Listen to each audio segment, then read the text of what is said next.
series of talk na kayong ginawa. And then last time, the last talk I believe this was about Noah and about creation. Okay kayo doon? Do you remember about the talk that was given to you in the past about Noah? Because it is connected to this talk. Okay? From Noah, we will now go to Abraham. Genesis 12. Okay? Let's now recap the main talk of this session. First, Noah. Let us review about Noah. What happened in the past? Anong nangyari noong panahon ni Noah? Baha, flood. Why? What happened? Why there was flood? What happened to the creation?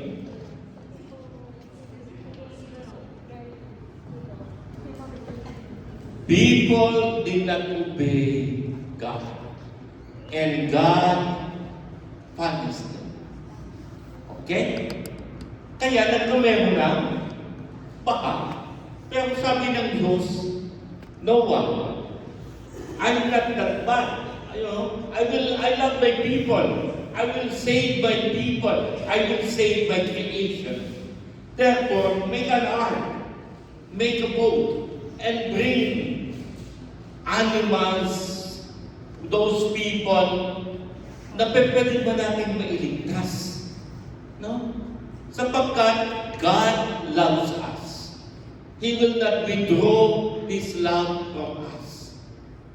So, if you will see in the biblical terms, in Genesis, the flood and Noah's ark is part of God's creation. Remember, God created the world in how many days? 6 days. The seventh day is God rested. And God saw everything as good. Okay? Kailan nilikha ng Diyos ang tao? Balikan nga natin. When God created man. Pang-ilang araw? Nagkamero ng doubt. Okay. Kailang araw nilikha ng Diyos ang tao?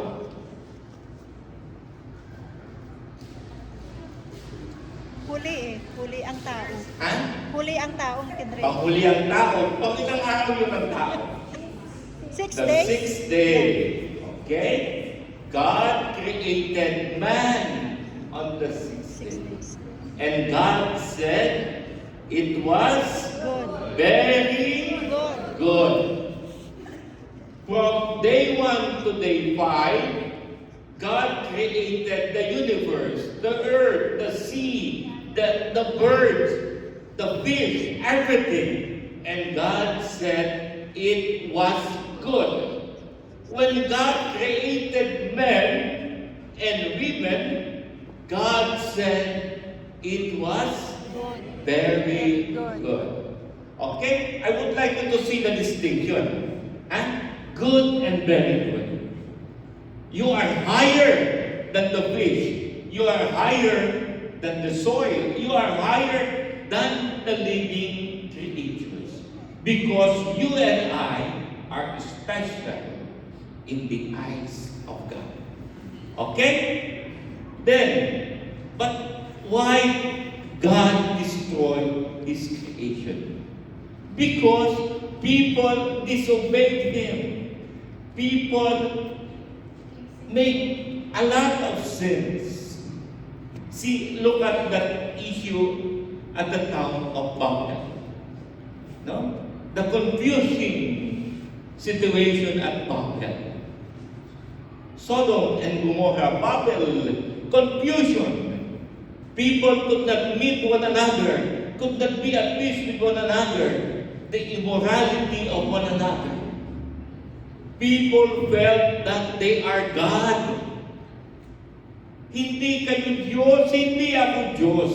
I am not God, you are not God. We are all God's creation. Okay? Therefore, nagkaroon ng problema. No? And then God would like to teach His people. Tinuruan ng Diyos ang tao. God teaches us. And now, the flood came. But God said, I will save the world. Okay? That's the main focus. Next. By focusing on that, God did not stop on that disaster. God called Abraham, our father in faith. And who is this Abraham? Very old man. Sino ang asawa ni Abraham? Sarah. Sarai. S-A-R-A-I. Okay, at first, the name of Abraham is Abram. They are from the land of Ur in the Old Testament. That's Mesopotamia or Mediterranean. Now, remember, I'm gonna go out of this context. Remember Iran and Iraq. Iran is Persia. Okay? Iraq is Babylonia. Remember that time there was always a problem with Babylonian captivity to Israel. At the very beginning of time, during the time of Abraham, during the time of the prophets, may problema na sila sa lupa. Land grabbing, power tripping. These people, neighboring people, are trying to put their power into their own neighborhood. Okay? That's why the land is important. The nationhood is important. And that is always threatened by the other powers around them. Yung problema natin ngayon, tatagalog ako, yung problema natin ngayon, problema ito noon. Okay? That's the context. Now, dito sa nakita natin, mayroong dynasty. Ano? Kasi noong unang panahon, sila, hierarchical. Dynasty ang kanilang sistema ng nationhood, ng kanilang pamilya. No? But, Abraham and Sarah was called by God. And God told Abraham, I will make you the father of all nations. But Abraham said, how can it be? Ang tanda ko na. 90 plus na ako. No? Hindi ko na kaya. Ang asawa ko, 90 plus na din. Matanda na. Wala na siyang pag-asa magkaanak. Both of us don't have any more energy to bear a son. But God said, do you believe? I said, well, doubt is always there. Right? Kung minsan, sabi natin, uy, ang galing mo naman. Hindi ako sigurado. Magaling ba ako? May doubt. Kapag may doubt, if there is doubt, problems comes in. Okay? If you are good, you should be good. And do not doubt about them. Because it is a gift from the Lord. Okay? And God promised Abraham, you will be a father of all nations. This is our topic today. You are a father to all nations. But Sarah, okay, this is a little bit complication. Because Sarah doubted Yahweh, doubted the Lord, and Sarah suggested to Abraham, "Oh, I'm already old, baog na ako, matanda na ako, probably the Excel is no longer working, so meron tayong maid, meron tayong servant, young servant from another country, Hagar. Okay? Sige, probably the Lord will give you a son through Hagar." So Abraham is left with Hagar because Sarah pushed Abraham to meet Hagar. Okay? Families, married couple, do not do that. At the end, iiyak kayo, sabihin nyo, nagkaanak sila, paano ako? Nagpahalan sila, paano ako? Okay? Problems comes in. Then, Hagar got pregnant. Problema, nagkaanak. So, na-feel ni Sarah. Sarah felt that she was outcasted. Okay. Kawawa naman ako kasi masaya na sila, may anak na sila eh. Paano ako? Then, devils comes in to the feeling of Sarah.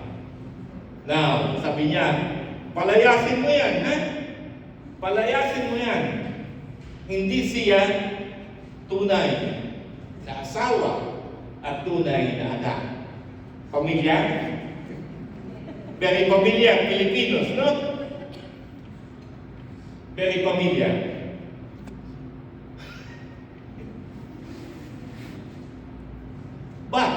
But, remember, God said, the covenant is for Abraham and Sarah, not Abraham and Hagar. Dapat malinaw. Ha? Dapat malinaw. The covenant is for Abraham and Sarah, not Abraham and Hagar. But Sarah pushed Abraham to connect with Hagar because of doubt. Balik ako dun sa issue ng doubt. Kasi nagdududa. We doubted the promise of the Lord. If you doubted the promise of the Lord, you will make mistakes. Amen? Now, so, because of that, hindi na-fulfill yung promise. Hagar was sent out of Ur in Mesopotamia together with the son. And the son became the lineage of the father of our brother Moses. Okay? So, that started the pain that we all carry here right now. Okay? But the Lord did not stop on that. And the Lord said to Abraham, I will bless you and Sarah with a son. And who is the son? Isaac. Isaac. Ito na yung Genesis 12. Okay? Genesis 12. I think Genesis 12:1.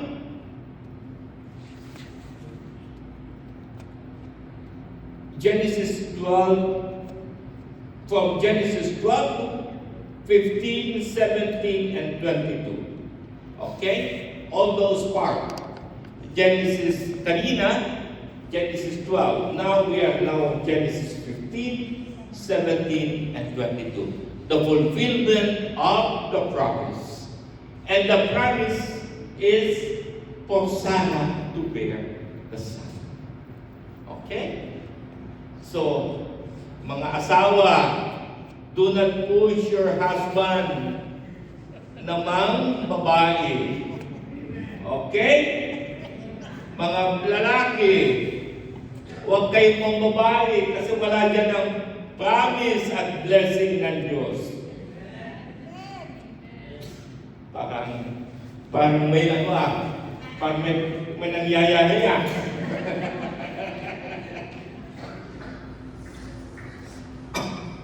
Okay lang kayong mga kway? Okay. Very good. Okay.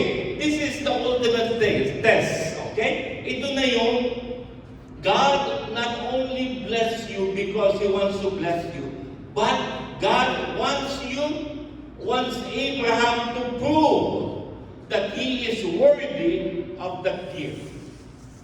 Okay? Tatandaan natin, ha? God wants us to prove that we are worthy of the gift that He gave us.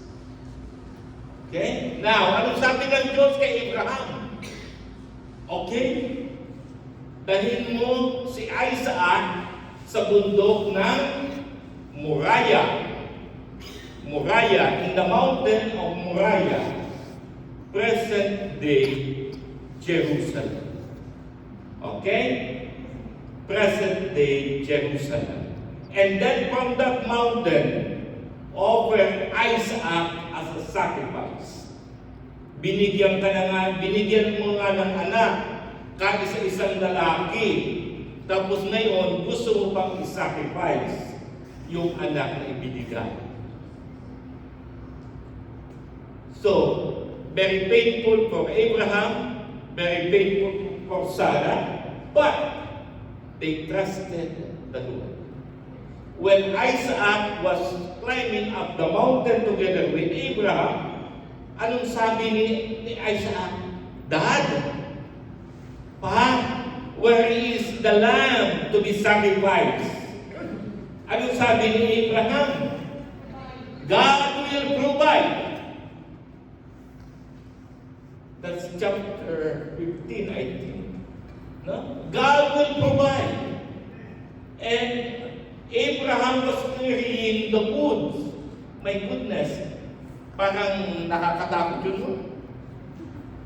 Ikaw lang may dala ng paggatong, tapos wala kang lupa. At the end, alam mo na, ikaw ang igagatong. Di ba? Common sense yun eh. May dala kang paggatong, walang lupa. Alam mo na, no? Sinong igagatong? So, pero Abraham was so focused.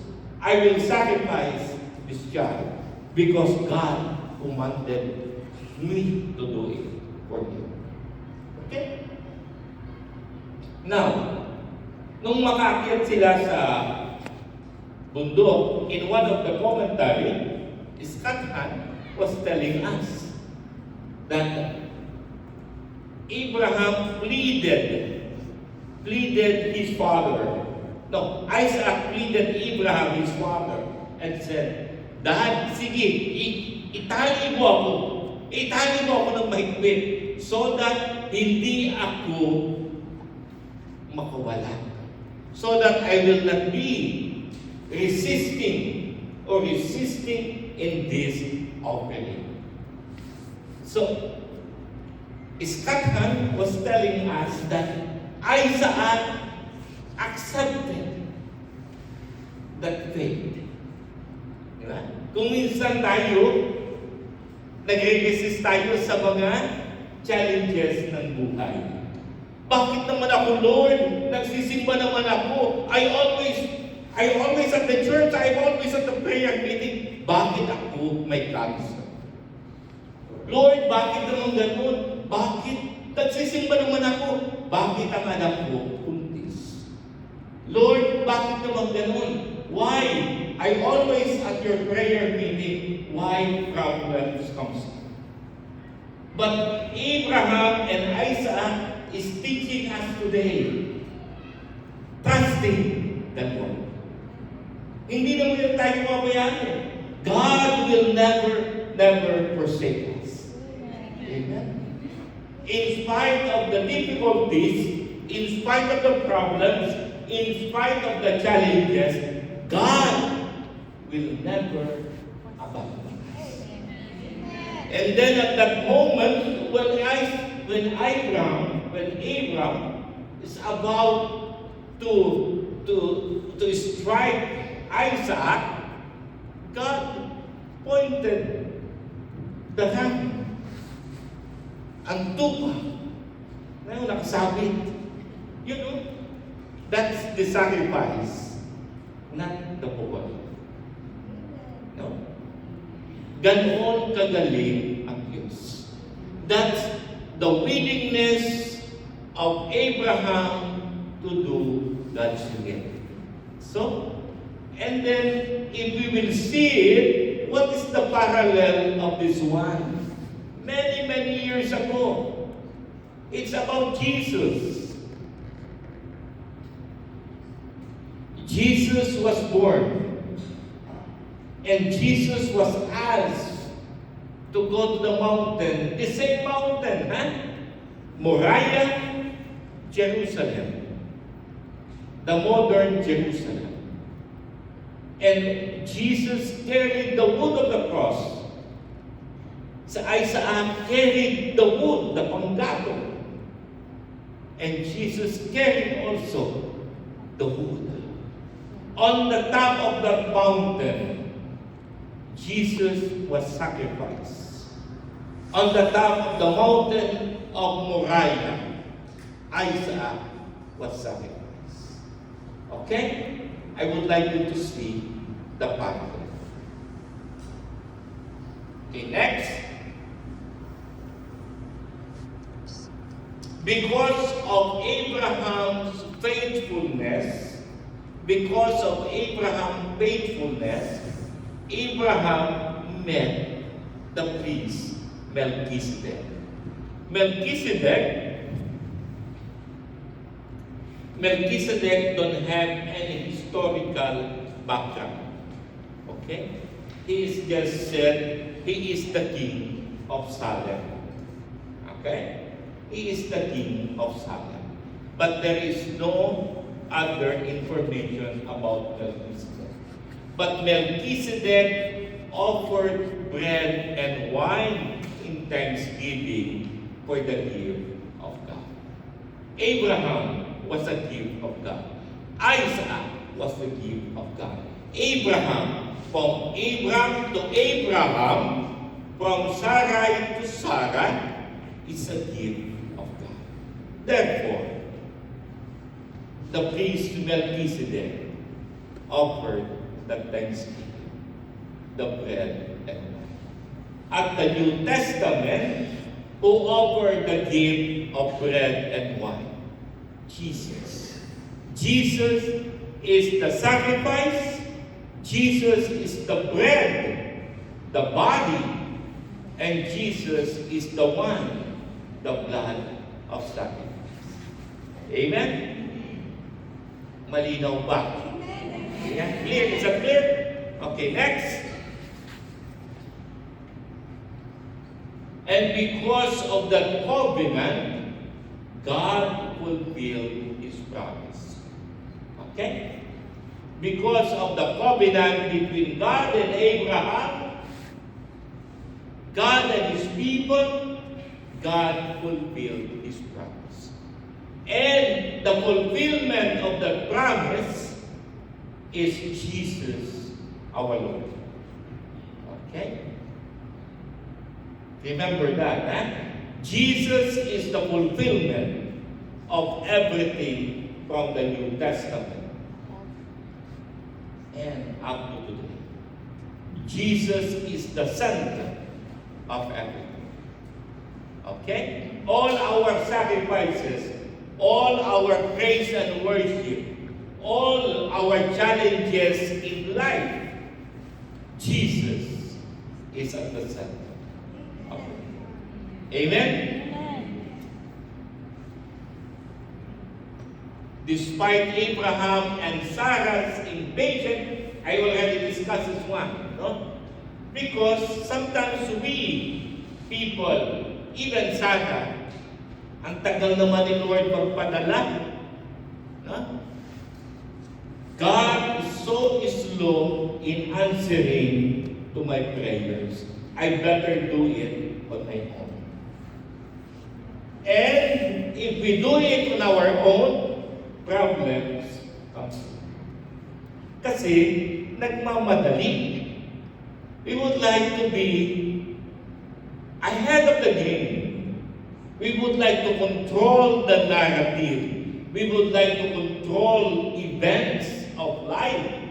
But God, remember, God is the author of everything. God is the author of our life. God is the giver. Ay kung tayo may pasensya, baka maganda ang nangyari. No? So, my dear friends, my dear brothers and sisters, do not be impatient like Sarah. No? Kaya nagkaroon ng problema because of impatience. In our life, may ganun din. Kung minsan kaya tayo may problema, kasi impatient tayo. May isang tao, one person was so eager to go to Manila from Baguio City. This is story true. So the guy tried riding in a bike in a tricycle to go to the Jam Terminal or to the Victory Lines, no? From Baguio to Manila. But the tricycle driver was so slow. No? So, galit yung pasahero. Sabi niya, ang tagal-tagal naman, very slow. Napakatagal. No? And then, nasisiraan pa. And then, dumaan sa simbahan. Nag-stop ng konti to greet Jesus. Parang yung pasahero, naiinis na. Malilate siya sa 7 o'clock na bus going to Manila. Sabi nung tricycle driver, it's okay, you will reach the terminal in time. So, dumating yung tricycle before, 2 minutes before 7 o'clock in time para umalis. But the bus from the Victory Liner left early, 10 minutes early. So, klaro siya nagalit. Sabi niya, nagmamadali pa naman ako. Gusto kong kabot ng Manila by certain time. Pero naiwan pa rin siya ng bus. Okay. So, sumunod na bus is 8 o'clock. Antay siya ng another hour. Nung nag-aantay siya, galit siya, inis siya, impatient siya. Sumakay siya, wala siya ng choice. Sumakay siya ng 8 o'clock. Pagdating sa Cannon Road, traffic. Bakit kayo? No? Traffic. Kasi may aksidente. Yung 7 o'clock bus ay nahulog sa Cannon. Ito siya ay nagmadali. Di siya patay. Sometimes, God protects us. And God uses those delays in life. Amen? Okay, next. Because of the covenant, meron silang ginawang blood pact at that time. No? Meron silang agreement. Ang sabi in the Old Testament, okay, by the circumcision, I will fulfill my covenant with you. No? So, it is like blood pact na familiar tayo. No? We are so familiar with blood pact in the Philippine history. So, the same thing, the same concept. But both sides should agree and willing to obey to the law. Okay? Next. Are you ready to discuss it one? Okay. Because of the gift God blessed Isaac. And Isaac foreshadowed Jesus. That's why in this Lenten season, we will see the same thing. The wood, the altar, the lamb, the robe, the mountain, and the sacrifice. Okay? From the Old Testament, it is now clear to Jesus. Okay? Amen? Okay, next. God, because of covenant, God blesses Abraham. That's why we are all here believing in God. Okay? Probably if Abraham said no, probably that's the end of God's creation. No more. But Abraham was willing to give his life for his people. Okay?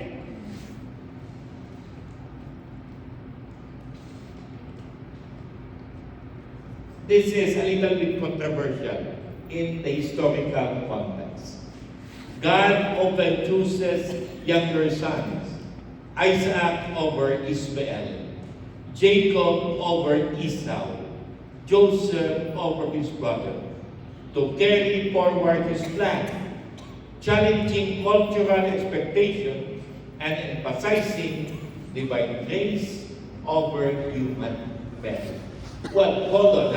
I just would like to point that context. God don't have favoritism, but God sees what is the heart.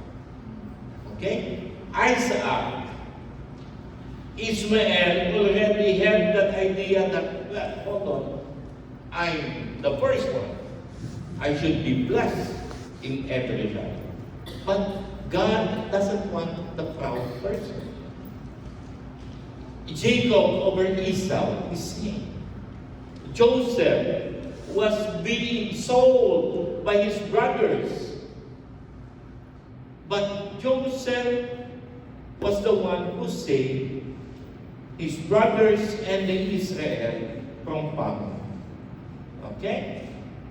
Now, I would like to point out, on this topic, God sees your heart. No, ang ating puso, ang ating kasing-kasing, no? Our heart is important. Okay? Okay, next. Nasaan na ba ako?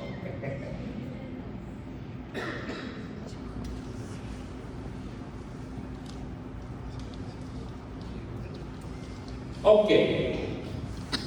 I discussed this one a while ago. Remember Joseph. Joseph was sold. Joseph was sold because of anong nangyari? Inggit, envy, jealousy. Meron ba dito yan sa Scarborough chapter? May mga nag-iinggitan? Meron din. Natawa siya sa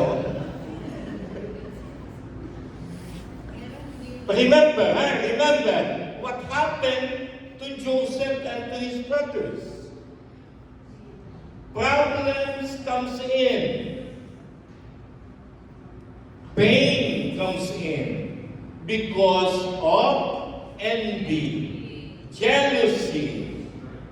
The family were divided. It gave a lot of pain to Jacob, their father. My dear friends, please remove envy, remove jealousy in your heart. In your prayer group, it should not be part of your life. In your family, please. You don't want to destroy your family. For sure, you don't want to destroy your community. Okay ba? Kasi kung kayo ay merong mga inggit-inggit, kung kayo ay merong mga jealousy, hindi kayo masaya. At hindi kayo magiging masaya. You will not be happy. And you will not be at peace. In order to grow this Scarborough chapter, love should be the center. If you continue na, ay, magaling siya, may paborito si Eric na tauhan, o may paborito si Elsa na grupo, problema yan. Dapat fair. Okay? Dapat lahat nagtutulungan. Hindi dapat ako'y magaling kaysa sa'yo. Nangyari yan sa kapatid ni Joseph. Okay? Okay. Baka ako mapalaya dito. I think I will be sent back to Lawrence now. Okay, at the end, I would like to ask this question. Why does God repeatedly choose the younger son? Not because of favoritism, but because of a good heart. I'm not saying that the firstborn or the other sons or daughters don't have a good heart. But God looks at the heart. Okay? Kayo din sa inyong mga anak. Sa inyong mga apo. Look at your sons and daughters bilang special. Not favoritism. Okay? Next question, I think. How do Abraham's experiences prefigure later biblical events, especially the life and sacrifice of Christ?